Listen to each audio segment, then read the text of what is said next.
A na-ekwu na ọ bụghị arọ ne mmadụ nọrọ n'ụwa bụ ihe a na-enegara anya kacha ma na ọ bụ ihe mmadụ mepụtara n'oge ahụ ọ nọ n'ụwa. Nke a bụ okwu eji enegara anya na Chief Lady Ngozi Florence Umeoji nagoro mmụọ adagbodo nke mbụ n'Ezinifite. N'oge ikwusi ndị mmadụ eji okwu ha abụ izu bịara ikwenyere ya ugwu ikpeazụ ma nye ya. Onye ọlụ anyị Emengini Ọsadebe nọ na ya bụ akwamozu na enimozu ma welitere anyị ozi a ebe ọ sịrị na eniri na mbarabe die na Akụ Village Ezinifite Agụata. Ka anyị wetara gị ozi a dịka o si bịa.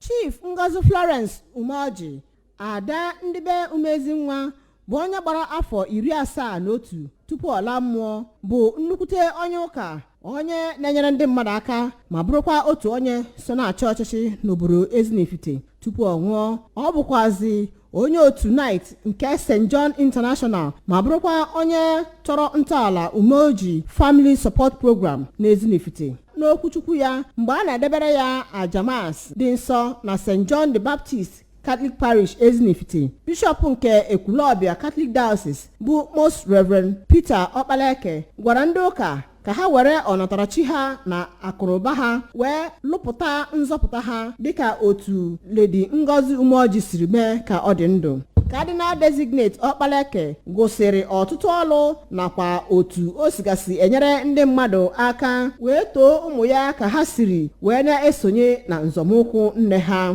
wee kọwaa ya dịka onye kwenyere na Chineke bụ onye nwe akụ na ụba n'ihi na ọ dịkwa nkwadobe n'ike ihe ọ nwere. N'okwu ya ka a kasịrị nne ya ụka, nwa ya nwoke bụ Honorable Chukwuma Umeoji kenere Chineke na ụdị ndụ onyinye na ịhụnanya nne ya biri, bụ onye ọ kọwapụtara na ọ ga-anọ n'aka nri Chineke ugbu a, wee kwezie nkwa iguzosi ike n'ọkọlọtọ nne ya. Ka ọ na-agwa ABS okwu, otu onye nọchiteburu anya ndị Anambra Central Senatorial Zone bụ Senator Victor Ume duru ezinụlọ ya ọdụ ka ha kasie n'ihi na nne ha biri ezi ndụ kwesịrị nṅomi na ndụ ịfụnanya, ma kpezie ekpere ka Chineke nara mkpụrụ obi ya. Ndị nwunye nwa ya bụ Oriakụ Queen na Oriakụ Ijeọma Umeoji kwuru na nne di ha enweghị oyiri, ma gbakwunye na ndụ o biri kwesịrị nṅomi n'ihi na ọ kụziri ha ka esi enyere ndị ha ka mma aka. Nwanne ya nwaanyị nke tọrọ ya bụ Oriakụ Grace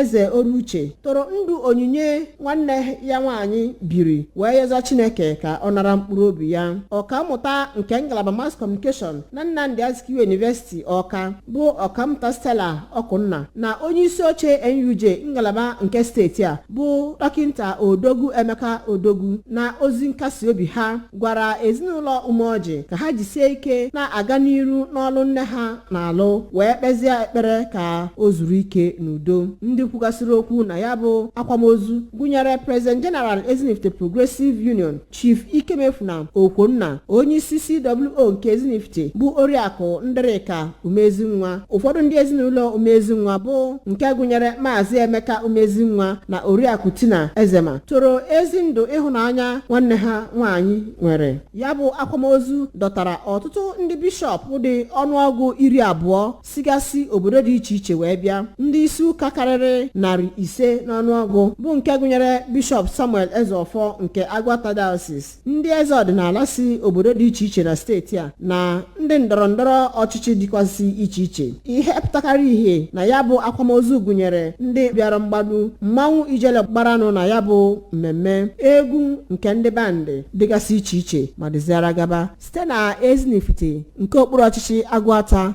Emengini Ọsadebe maka akụwa ABS.